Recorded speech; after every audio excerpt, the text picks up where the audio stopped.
Buenas tardes, presente docente.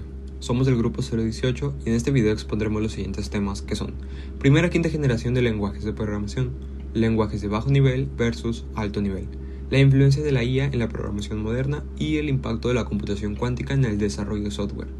Para comenzar tenemos la primera generación, lenguaje máquina.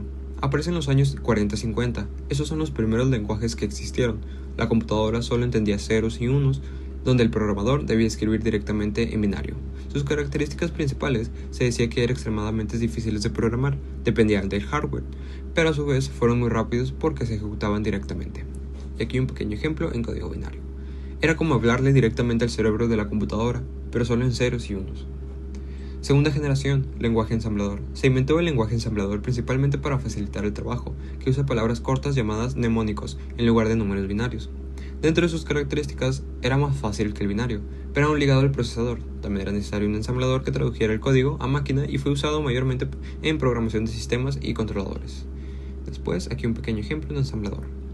Aquí el programador ya no escribía ceros y unos, sino instrucciones un poco más comprensibles. Después tenemos la tercera generación, lenguajes de alto nivel. Desarrollados entre los años 60-80, estos son los lenguajes más parecidos al lenguaje humano. El programador se enfoca en la lógica del problema y no en el hardware, que lo hacía independiente de este mismo. Sin embargo, era necesario un compilador o intérprete, pero por otra parte, son más fáciles de aprender y más productivos. Y aquí un ejemplo en lenguaje C. Aquí ya podemos decirle a la computadora qué hacer usando palabras que casi parecen lenguaje humano. Cuarta generación, lenguajes orientados a problemas. Aparece por primera vez entre los años 80-90. Son lenguajes creados para ser todavía más fáciles y específicos, sobre todo en bases de datos y reportes donde el programador indica qué quiere, no cómo hacerlo. También requieren menos líneas de código y son usados mayormente en negocios y aplicaciones empresariales. Un ejemplo en SQL. Con la cuarta generación ya no me preocupo por los pasos, solo digo cómo lo quiero obtener. Y por último tenemos la quinta generación, lenguajes basados en inteligencia artificial, donde en los años 90 hasta hoy el objetivo es que el programador describa el problema y el sistema usando IA o lógica encuentre la solución. Como se menciona, es muy usado en IA, sistemas expertos y Machine Learning, donde se trabaja con reglas lógicas y restricciones por lo que el programador no programa algoritmos, sino condiciones. Aquí un ejemplo en Prolog. En la quinta generación, la computadora empieza a razonar por sí misma en base en reglas y lógica. Hola, muy buenos días, muy buenas tardes, muy buenas noches, sea la hora a la que esté viendo este video. Yo les voy a hablar acerca de los lenguajes de alto nivel contra los lenguajes de bajo nivel. Voy a empezar primero con los lenguajes de bajo nivel, que son la base fundamental de la programación cercana al hardware y está distante al humano, porque primero pues vamos a ver las características de los lenguajes de bajo nivel, que son como les menciono, son muy cercanos al hardware y ofrecen un mayor control y una mayor eficiencia en la programación de los equipos, pero la complejidad es que son muy difíciles de aprender. Algún ejemplo para estos lenguajes son el lenguaje ensamblador o el lenguaje máquina.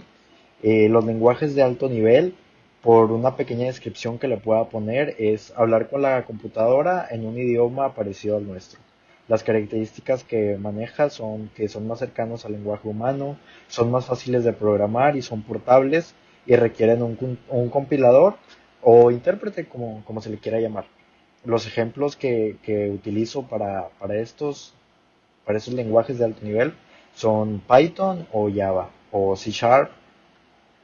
Las características de cada uno es que la cercanía de los de bajo nivel, la dificultad y la velocidad y algunos ejemplos que les voy a comentar.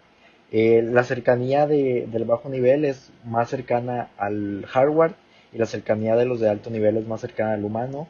La dificultad de los de bajo nivel es alta, perdón. La dificultad de los de alto nivel es baja. La velocidad de los de bajo nivel es muy rápida y los de alto nivel es adecuada. Los ejemplos del bajo nivel es ensamblador o código binario y los de alto nivel son Python o Java, como les mencioné antes. En conclusión, pues ambos son importantes, los de bajo nivel te ofrecen más eficiencia y los de alto nivel más productividad. Buenas tardes, mi nombre es Jonathan Heriberto González López.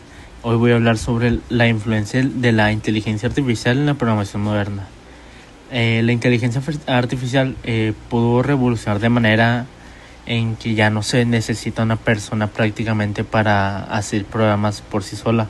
Ahora tú puedes utilizar herramientas como Copilot, ChatGPT, que es el más famoso, para desarrollar algún programa o desarrollar un software. Ya no solamente escribimos un código manualmente, ahora pedimos ayuda para una inteligencia artificial. Esto nos puede dar ciertas ventajas y a la vez desventajas. ¿Por qué? Porque las ventajas vienen siendo, si no sabemos algo, el código está erróneo, podemos, nos afecta mayormente en que ya le pedimos ayuda y nos da la solución rápido, o sea, menos de 10 segundos nos la da. Las herramientas son tan inteligentes que aprenden, predicen y ayudan en todo el proceso de programación. La IA afecta mucho en la programación moderna, tanto con ventaja como desventajosamente. En ventaja viene siendo para aumentar la productividad, mejora la detección de errores y puede ser un aprendizaje mucho más fácil. Negativamente, ¿cómo nos afecta?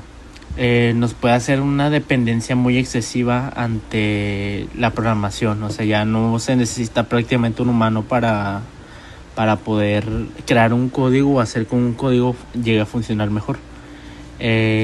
Desplazamiento laboral. Algunas de las tareas más básicas de la programación ya pueden ser realizadas por ella sin alguna demanda de ciertos roles por humanos. También falta la comprensión del código, porque ya cuando tú haces un código y te sale mal o algo falla, puedes pedir la ayuda a la IA. En conclusión, viene siendo que la IA ha transformado a la programación moderna como algo bueno y a la vez malo. Nos ayuda a ser más rápidos, eficientes y creativos, pero también nos hace crear una dependencia, o sea, un control sobre nosotros para ayudarnos.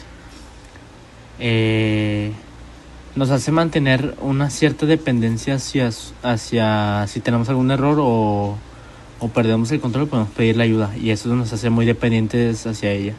Bueno, eso sería todo de mi parte. Muchas gracias. Hoy vamos a hablar del impacto de la computación cuántica en el desarrollo de software. ¿Qué es el poder de la computación cuántica? A diferencia de la computadora clásica, que trabaja con bits, la cuántica usa qubits, lo que permite procesar enormes cantidades de información al mismo tiempo. Esto significa que podrá resolver problemas complejos, como simulaciones científicas, criptografía y aplicaciones de inteligencia artificial en mucho menos tiempo. Problemas que nos llevarían años resolver, lo resolvería en minutos, en segundos. Pero para aprovechar este poder ya existen lenguajes como Q de Microsoft o Qiskit de IBM que nos muestran cómo la programación también se está adaptando a esta nueva era. Para el futuro de los lenguajes de programación, si miramos hacia el futuro, los lenguajes de programación no solo serán más potentes, sino que también se integrarán con la inteligencia artificial y la computación cuántica. Seguramente veremos lenguajes híbridos que combinen lo clásico con lo cuántico y herramientas inteligentes que nos ayuden a programar de forma más natural y cercana al pensamiento humano, de lo cual es de lo más impresionante que se llegaría a ver. La computación cuántica no solo hará el software más rápido, también cambiará la forma en la que pensamos y creamos código. Adaptarse a este cambio será un reto, pero también será una gran oportunidad para los programadores del futuro.